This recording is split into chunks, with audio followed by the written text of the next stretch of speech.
भगवान सच्चिदानंद जी की बड़ी मंगलमयी लीला। जब देखा कि गोकुल में बड़े बड़े उत्पात हो रहे हैं तो ब्रजवासियों की संगोष्ठी हुई। बड़े बूढ़े ब्रजवासी समनंद बाबा को बीच में बैठाल करके सलाह की। छठवें दिन पूतना का आना, शकट का गिर करके फिर भी लालजू को बच जाना, तृणावर्त का भगवान को आकाश में उड़ा ले जाना, फिर भी बच जाना, कई ऐसे विघ्न उपस्थित हुए तो उनको लगा कि हमको स्थान परिवर्तन करना चाहिए। तो उपनंद जी ने कहा कि बिल्कुल ठीक बात है, लाला के लिए सब कुछ सहा जा सकता है, अपने लाला की रक्षा के लिए हमको गोकुल छोड़ देना चाहिए, क्योंकि हमें लगता है असुरों को पता चल गया है, तो स्थान परिवर्तन कर देना चाहिए। तो उपनंद जी से पूछा कहां चला जाए, तो उनका वनम वृंदावनम नाम पशव्यम नवकाननम गोप गोपी गवाम सेव्यम पुण्यादि तृणवीरुधम। वृंदावन चला जाए। वृंदावन नाम का एक वन है, उसमें छोटी छोटी बड़ी बड़ी बहुत कुंज निकुंजे, बहुत से वन हैं, खूब हरा भरा वन है, बड़ा पवित्र पर्वत, घास, हरी भरी लता वनस्पतियां, ये सब हमारे पशुओं के लिए बहुत हितकारी रहेगी।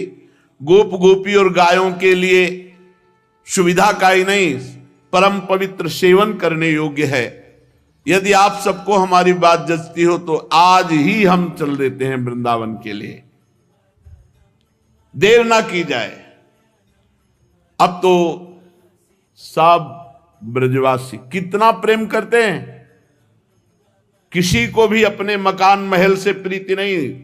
पूरा गोकुल दिव्य उत्सव ही मनते रहे हैं। नंद बाबा का दिव्य भवन, सब ब्रजवासियों के दिव्य, सब छोड़ दिया, लाला के निमित्त सब छोड़ दिया। छकड़े जोते गए, आगे लाखों गोप सेवक गौओं को लेकर सब अपनी अपनी दल की दल, आगे गौएं और पीछे छकड़े, ऐसे चला जाए। उपनंद की बात सुनकर सभी गोपों ने एक स्वर में कहा बहुत ठीक, बहुत ठीक। सबका एक ही मत था। सब लोगों ने अपनी झुंड की झुंड गायें इकट्ठी की। छकड़ों पर वो थोड़ी सामग्री ला दी गई जो 2-4 दिन भोजन की व्यवस्था हो सके। सब वृंदावन की यात्रा के लिए तत्काल तैयार हो गए। ग्वालों ने बूढ़ों, बच्चों और गोपियों को, सामग्रियों को छकड़ों पर, उनके पीछे लाखों सैनिक धनुष, बाण, तलवार, ढाल बड़ी सावधानी से लेके चल रहे। गौ बछड़ों को आगे कर लिया, पीछे पीछे सिंगी तुरही जोर जोर से बजाते हुए चले। तो ब्रजवासी ब्राह्मण भी आगे वेद मंत्र उच्चारण करते हुए चल रहे हैं। कितना प्यार है प्रभु से। सब घर मकान सुविधा सब छोड़ दी, वृंदावन के लिए चल पड़े। ये ब्रजवासी जैसे कौन प्रभु को प्यार करेंगे। गोपियां नवीन नवीन वस्त्र धारण करके, गले में सब आभूषण धारण किए हुए, स्वर्ण आदि रत्नों के रथों पर सवार हैं, और वो सब भगवान श्री कृष्ण के प्रेम में डूबी हुई है। उनकी लीलाओं का गायन करती हुई जा रही। यशोदा रानी, रोहिणी जी भी वैसे ही सज धज कर अपने प्यारे पुत्र श्री कृष्ण और बलराम को एक छकड़े पर विराजमान करके दोनों बालकों की बातें सुन सुन करके अघाती नहीं और सुनना चाहती हैं। भगवान श्री कृष्णचंद्र जी पूछते हैं, माता क्वानु खलु गच्छन्तः स्मः, मैया ये हम लोग कहां जा रहे हैं। मैया उत्तर देती, पुत्रो वृंदावन नामानि वन धामानि। मेरे लाला, वृंदावन नामक एक वन है, उस वन भूमि में जा रहे हैं।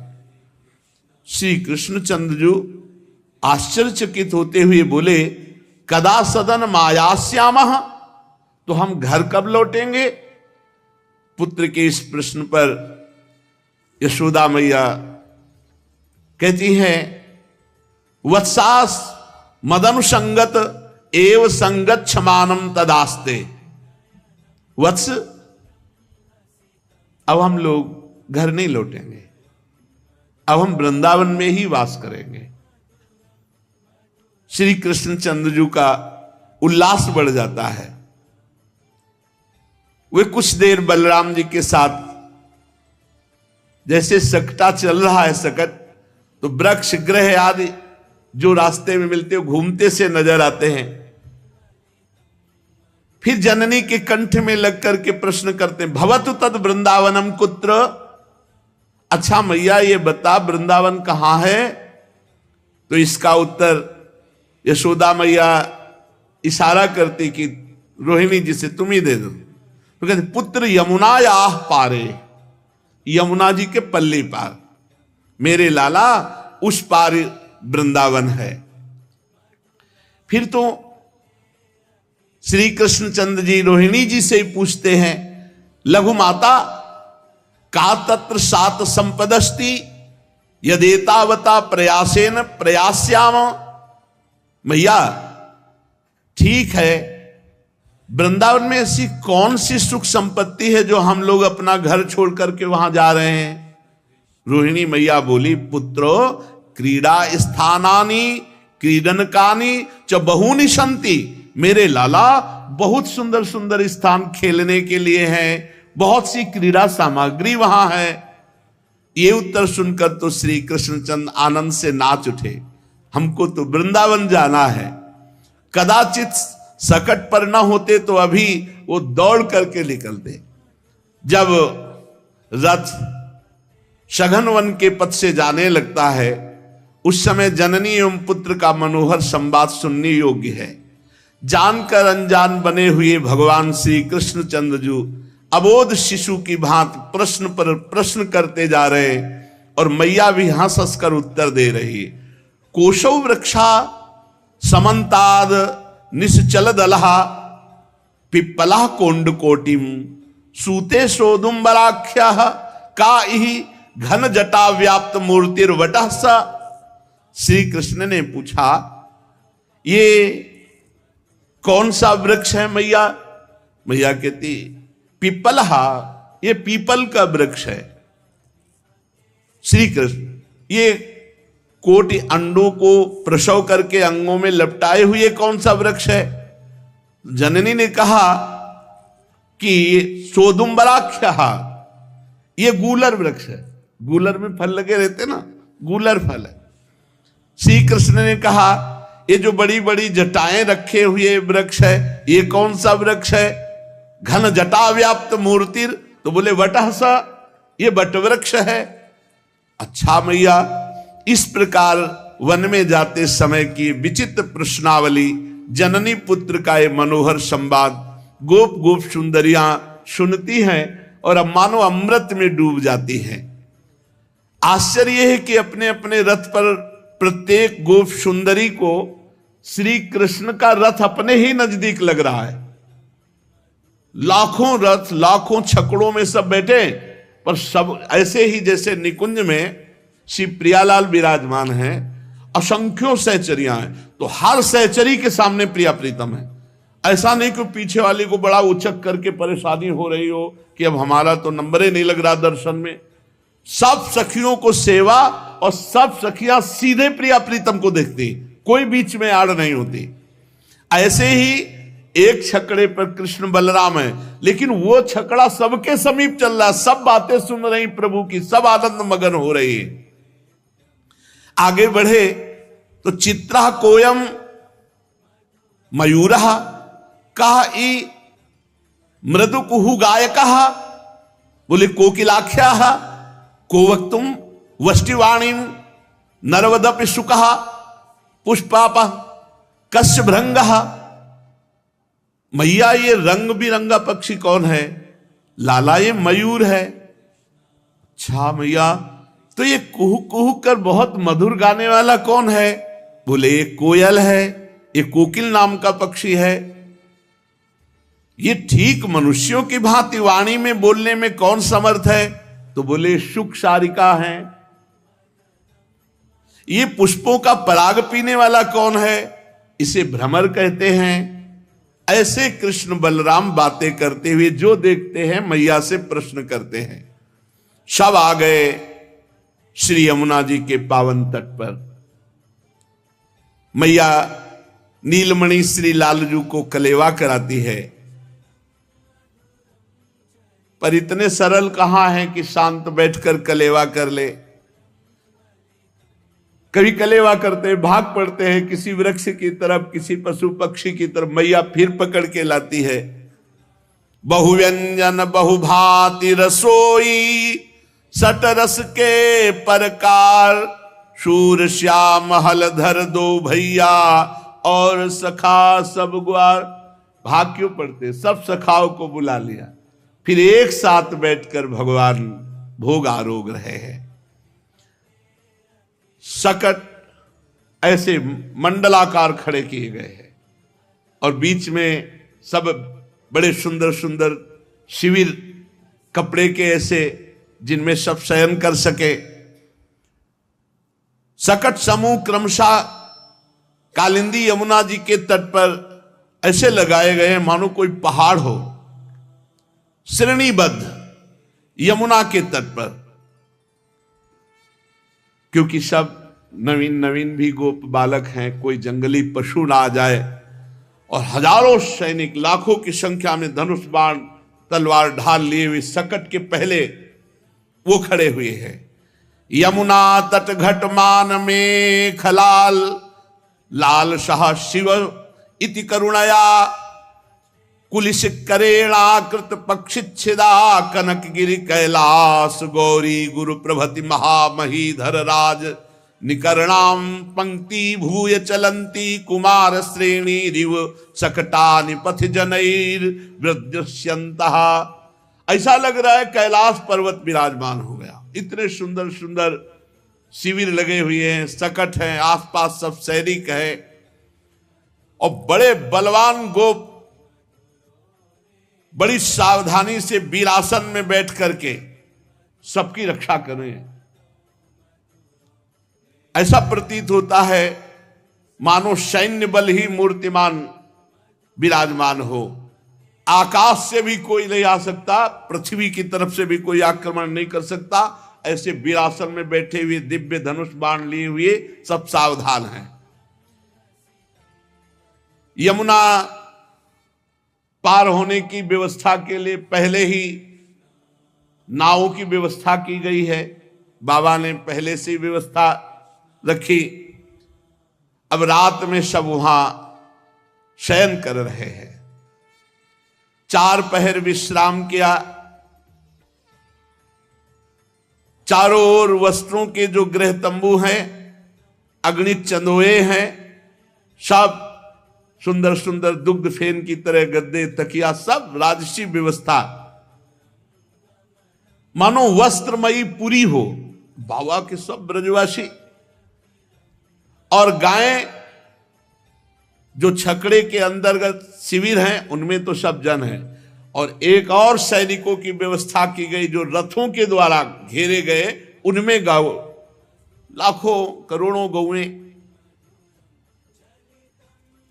यत्रादौ प्रथमागतः कतिपय तस्थौ गवाम संहति, तत्रैव क्रमतः समेत सनकर वृद्धिम प्रयांतिम ततः। अब यहां गौ दोहन उतने जितने से प्रयोग हो जाए, बल्कि सब बछड़े पिए, क्योंकि दही जमाना मंथन करना ये तो सब रास्ते में थोड़ी हो सकता है। मत गयन शाण, वो तो अपनी पैरों से, और फिर रम्हाना, बलि, सब ये साड़ आदि, बछड़े आदि, ये बड़े बलवान हैं। वृद्ध गोप बड़ी सावधानी से उतना ही दूध निकाला जो पूरी समाज को। ब्रजेंद्र उपनंद अभिनंद सनंद नंदन ये विशिष्ट हैं। पूरी मुखिया है ब्रजमंडल के, ये सब निरीक्षण करने में लगे हो, किसी को कोई परेशानी तो नहीं है, किसी को कोई आवश्यकता हो। ऐसे अब यमुना जी में सहस्त्रों नामें इकट्ठा कर ली गई। आदेश हुआ नंद बाबा का, तो पहले से व्यवस्था थी। श्री यशोदा मैया ने प्रातःकालीन श्री बलराम जी को, श्री कृष्णचंद्र जी को और सब छोटे छोटे जो भगवान के सखा हैं सबको बाल भोग मिष्टान आदि पवाया और गोद में ले लेकर के सब नाव में बैठ जाते हैं। ब्रजेश्वरी श्री रोहिणी जी श्री कृष्णचंद्र जी को एवं यशोदा मैया बलराम जी को गोद में लेकर के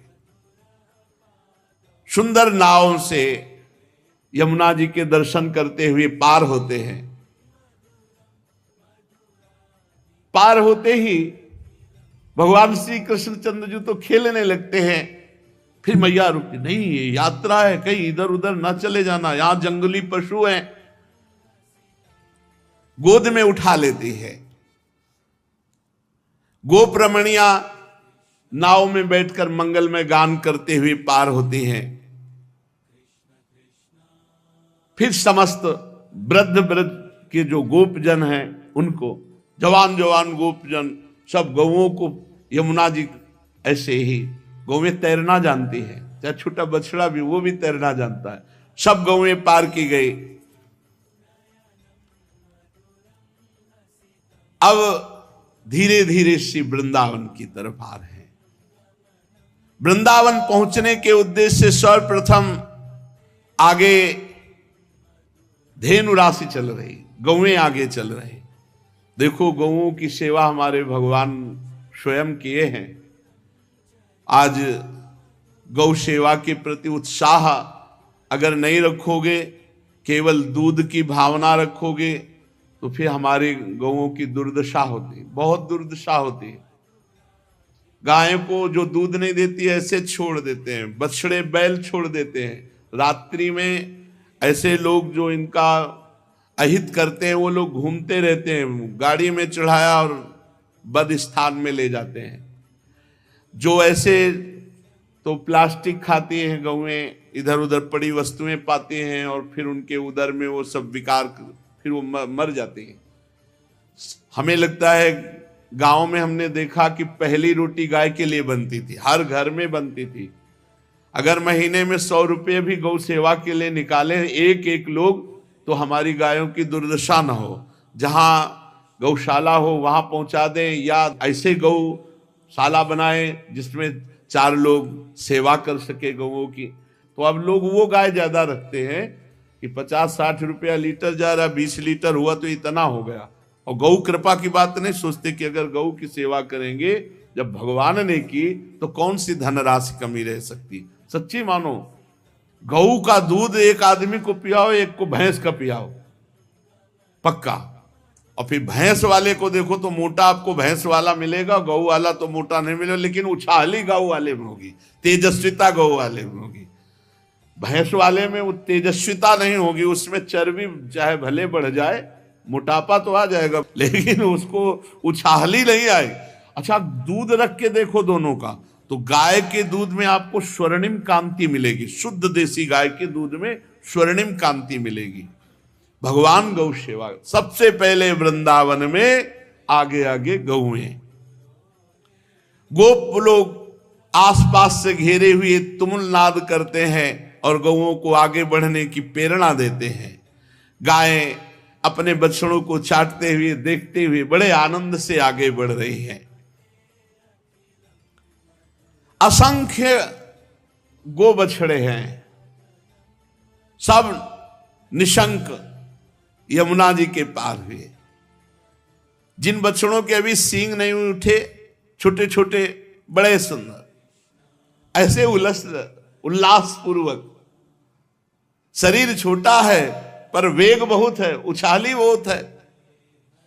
बड़ा सुख मिलता है जब गाय को ऐसे गले लगा के से, लेकिन मर कहीं हो तो मत लगा गले, हाले वो सींग मार देगी। बहुत सीधी कोई कोई गाय होती है, तो जैसे ऐसे दुलार करो ना तो एक भागवती का आनंद मिलता है। लेकिन संभाल के भागवती का आनंद लेने के चक्कर में किसी ऐसी गाय को गले मत लगा लेना जो मारती है।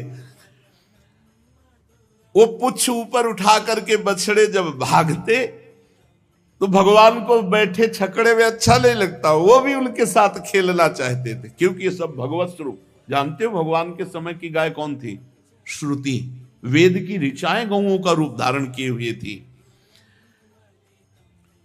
गाय आगे, बीच में बछड़े, और जो नवप्रसूत बछड़े अभी नए नए तो वो तैर नहीं सकते, तो विशाल बलवान गोप अपने कंधों पर लेकर उन्हें नाव में बैठ करके ऐसे पार करते। श्री कृष्णचंद्र बलराम अपने विशाल सकट पर ब्रजेश्वरी और रोहिणी के पार्श्व में गोधन को देख रहे हैं, यमुना जी को देख रहे हैं, ऐसे देख रहे प्रेम नेत्रों से मानो प्रथम बार देखा हो। आनंद का पार नहीं है। अपने कर कमल को नचा नचा करके कभी रोहिणी मैया, कभी यशोदा मैया को, देखो मैया वो बछड़ा, देखो मैया वो यमुना जी कैसी, देखो मैया ऐसे। कभी एकदम मैया से छुड़ा करके भाग पड़ते हैं, माताएं उनके पीछे सजग हैं, भाग करके उनको पकड़ लेती हैं। धीरे धीरे वृषभों का दल सब कालिंदी के उस पार, सकट श्रेणी चल पड़ी। ब्रज सुंदरियां श्री कृष्ण यश गायन करते हुए जा रही हैं। राम श्याम तो मैया जरा सा असावधान होती रथ से कूद पड़ते हैं, अपने सखाओं की तरफ भागते। कभी गैया के मैया सावधानी रखकर फिर भागती है, उनको पकड़ के लाती है। सुबल श्री दामाद सखा उच्च स्वर से जब आवाज करते हैं तो भगवान भी आवाज करते हैं। एक दूसरे को बड़ा आनंद मंगल करते हुए श्रीधाम वृंदावन की तरफ आ रहे हैं। वृंदावन का क्या कहना, जिधर दृष्टि डालो शोभा ही शोभा, क्योंकि सच्चिदानंद प्रकाशित है भगवान के समय। तो अभी मात्र 26-27 वर्ष पहले की बात कहते हैं।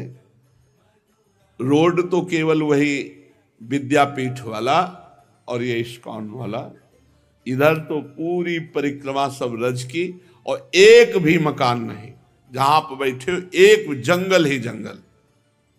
यहां तो घोर जंगल, बिल्कुल। आगे पुष्प मालीजन लगाते, चाहे पीपल है, ये सब पुष्प, यहां से लेकर के और सीधे केसी घाट तक एक भी मकान नहीं, बस 1-2 ट्यूबवेल थे, जैसे नवल का ऐसे 1-2 ट्यूब, बस जंगल है। कालीदह के सामने आप जो कॉलोनी देख, अरे इतने सुंदर तमाल के पेड़, इतने सुंदर सुंदर पेड़, यहां वृक्षावली ही छाई हुई थी। वृक्षावली जो सामने वेद, ये इतने तमाल के सुंदर वृक्ष थे कि जिनके नीचे घुसकर बैठ करके आप भीषण दोपहर में भी आराम से सो सकते हैं, इतनी शीतलता। ऐसे बिल्कुल कुंज बने हुए, घुस के बैठ जाओ और मंत्र जप करो। ये तो बात 26 वर्ष की है। 500 वर्ष पहले जब आचार्य चरण आए थे, तब यहां बस 2-4 बड़े बड़े महापुरुष जो विराजमान थे, नहीं अन्य नहीं। यहां शांत, उधर राजपुर गांव में कुछ थोड़े से घर, क्योंकि माधुकरी वृंदावन से मांगने मथुरा जाते थे, इसका मतलब सुविधा यहां ऐसी नहीं थी। और जब महाप्रभु पधारे हैं तो सिंह आदि भी थे। फिर भगवान के समय द्वापर में, उस समय तो साक्षात चिदानंद भूमि अवतरण हुई थी। इतने सुंदर सुंदर वृक्ष देखे, इतने सुंदर सुंदर वृक्ष, कुंज की मतलब देख के भजन करने का मन हो। रातों रात पूरे सब कटवा कटवा के, बिल्डिंगें कटवा कटवा के। श्री कृष्णचंद्र बलराम छकड़े में बैठे हुए कभी बाईं ओर देखते, कभी दाईं ओर देखते। कहीं मयूर कुहक रहे हैं, कहीं शुक पिकादि, कहीं मृग, बड़ी सुंदर शोभा। भगवान बहुत आनंदित हो रहे हैं। श्री कृष्ण बलराम श्रीमद् भागवत वृंदावनम संप्रविश्य सर्वकाल सुखावहम। ये नहीं कहा कि सर्वकाल, इस समय भी जो आप पक्का देख लो, वृंदावन के बाहर प्रारब्ध भोग अपना जो असर दिखाएगा वो वृंदावन के भीतर नहीं दिखा सकता। कले कलेश न व्यापे ईठा, ये ठौर विश्व ते न्यारी, नागरी दासी जन्म जितायो बलिहारी बलिहारी। और जो वृंदावन में भजन होगा वो त्रिभुवन में कहीं नहीं हो सकता। यहां फिरे स्वार्थ आपने, भजन गए फिरे बाह। तुम प्रपंच सोचना चाहते हो, वृंदावन पकड़े हुए तुम्हें। पहला भजन तो यहां तुम हो, और दूसरा भजन तुम्हारे चित्त को भजन में लगने के लिए प्रेरित करता ही रहेगा, चाहे जितना अपराध करो। ये इतना कृपालु है। और देश के बसती घटत भजन की बात, और वृंदावन में स्वार्थो उलट भजन हो। कैसे महिमा वर्णन करे वृंदावन की। वृंदावनम संप्रविश्य सर्वकाल सुखावहम, तत्र चक्रुर व्रजवासम सकटई रर्ध चंद्रवत। वृंदावन बड़ा सुंदर वन है। ये सर्वकाल सुख प्रदान करने वाला है, सुख ही प्रदान करने वाला है। वृंदावन में प्रवेश का मतलब है सुख समुद्र में प्रवेश। अब निज धर्म आपनो कहत, तहा नित्य वृंदावन रहत, बहत प्रेम सागर जहां। हमें बड़ी सिद्ध बात कहते हैं आपको, पकड़ लो तो पकड़ लो। आना जाना बंद करो तो आना जाना बंद हो जाएगा। कर लो, बहादुर हो तो आना जाना बंद कर दो, आना जाना बंद हो जाएगा। समझ लो जो समझ पाओ। बहादुर हो तो आना जाना बंद कर दो। तन मन के बन से ये खत्म खत्म, पक्का खत्म। तुम्हारे भजन से नहीं, वृंदावन वास से, वृंदावन धाम की कृपा से। अब सब कोई थोड़ी आना जाना बंद करना चाहता है, और जो आना जाना बंद कर दे तो बंद हो गए। अब क्या समझते हो? मुक्त पुरुष है जो वृंदावन वास करता है। परिणाम में आएगा, बहुत बढ़िया परिणाम आएगा। अब चिंता न करो। ये मन में ना सोचो कि हम कहीं ऐसी जगह एकांत जा करके और फिर अपने चित्त को, इतने बड़े योगी नहीं हो। ये यहाँ का प्रभाव है। रोज कथा सुन रहे हो, रोज सत्संग सुन रहे हो, सेवा कर रहे हो, तो वैराग्य भड़क रहा है। माया आपको प्रेरित कर रही है कि चलो एकांत। और एकांत जहां गए फिर वो कहां कहां ले जाएगी, फिर आप देख लीजिएगा अपने आप। ये धाम है वृंदावनम गोवर्धनम यमुना पुलिनानि च, वीक्षासी दुत्तमा प्रीति राम माधवयोर। ये भगवान में प्रीति वर्धन कर दिया। आश्चर्य की बात, वृंदावन ने क्या किया? वृंदावन गोवर्धन यमुना, इसका दर्शन करके श्री कृष्ण और बलराम के हृदय में उत्तम प्रीति का उदय हुआ। आप देखो, वृंदावनम गोवर्धनम यमुना पुलिनानि च, वीक्षासी दुत्तमा प्रीति राम माधवयोर। भगवान में प्रीति प्रकट कर दी तो हम तो जीव हैं। कहा? वृंदावन, गोवर्धन, यमुना पुलिन। ये कितना सौभाग्य है अपने को। यमुना पुलिन में बैठे हो, यमुना पुलिन में बैठे हो। यहीं से यमुना प्रवाहित होती रही, समय के प्रभाव से थोड़ा उधर चली गई। नहीं, यही है यमुना जी की नित्य धारा। कालीदेव में देखो सीढ़ियां बनी, और क्रम से देखते चले जाना, आगे सब सीढ़ियां आपको दिखाई देंगी। यहीं से यमुना जी प्रवाहित होती थी। भगवान श्री कृष्ण बलराम अब गुप्त रूप से एक चमत्कार हुआ। विश्वकर्मा जी जब थक करके सब गोपगण आए और शयन किए, अपने अपने छकड़े अर्धचंद्राकार लगा दिए।